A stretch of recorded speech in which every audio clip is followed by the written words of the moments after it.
Bem-vindo você que nos acompanha no canal São Jerônimo. O texto sobre o qual vamos refletir é Sabedoria 6, 1 a 11. Trata-se da importância da sabedoria em nossa vida e da sua relação com os governantes e os pobres. Portanto, proponho refletir com você quem é Deus e como ele agirá com os maus governantes e os pobres, na inspiração de Sabedoria 6, 1 a 11. O livro da Sabedoria, escrito entre os anos 30 antes da Era Comum ou antes de Cristo, a 14 da Era Comum ou depois de Cristo, tem como público-alvo os judeus que viviam na diáspora, isto é, fora da Palestina, no Egito, na próspera cidade de Alexandria, no delta do Nilo. E com especial destaque, o livro fala para jovens judeus que estavam sendo preparados para assumir os cargos de governança. O grande desafio para os judeus de Alexandria era continuar vivendo a fé judaica num contexto de cultura e de pensamento gregos, os quais eram diferentes da visão judaica. Mas muitos estavam fascinados por ele. O desafio do autor do livro, que é um judeu fascinado pela cultura grega, foi o de responder a 3 perguntas básicas: quem é Deus? Quem sou eu? Qual o nosso futuro? Essas perguntas continuam, é claro, sendo feitas por nós. Na maioria das vezes, ficamos na solidão da resposta. A pergunta, quem é Deus, parte do fato de que a multiplicidade de cultos e deuses gregos deixavam os judeus perdidos. A quem seguir? A resposta encontrada foi a de que o nosso Deus, o Deus de Israel, é o Deus da vida, que ama a todos e é misericordioso e universal. Mas, olha o segredo, não tolera as injustiças. Dele, nosso Deus, o poder é dado aos governantes. Esta é a visão. Por isso, vai punir de forma implacável os governantes injustos e corruptos. Sabedoria 6, 4 a 6. Mas tratará com misericórdia os pobres governados por eles. Deus, o dono de todos, não se intimida, conforme o livro, a grandeza não assusta. Ele criou o pobre e o rico e se preocupa igualmente com todos. Este é o grande segredo do livro. Em relação à pergunta, quem sou eu? A resposta do autor é que, diante da dualidade, isto é, da divisão entre corpo e alma, do pensamento grego, a resposta é, nós somos uma unidade. Corpo e alma formam o nosso modo de ser.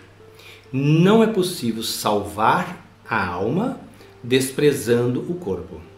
Historicamente, você sabe que a igreja errou muito quando insistiu somente na salvação da alma, sem se preocupar com as injustiças sociais contra milhões de corpos empobrecidos. Com a pregação do medo da morte e do inferno, muitas pessoas sofreram com essa pregação. Aliás, acho que está voltando essa questão no meio de nós hoje.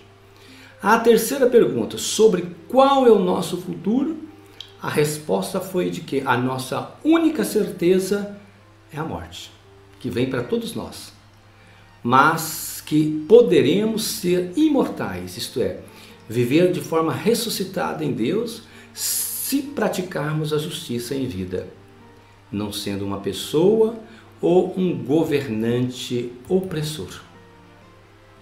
A imortalidade beatífica, isto é, santa em Deus ressuscitado, virá pela prática da justiça em vida. Para ser imortal, é preciso estar em comunhão plena com Deus, que se concretiza em uma vida terrena baseada na justiça. Sabedoria 1,15. Somente assim é que o justo permanece vivo na história. Portanto, os maus governantes serão punidos e desaparecerão para sempre. Mas os pobres, segundo esta visão, serão imortais na vida em Deus. Esse foi o grande segredo do livro da sabedoria. Livro que não foi aceito pelos judeus, porque viram que os cristãos estavam usando muito esse livro, por compreender a partir dele a ressurreição de Jesus.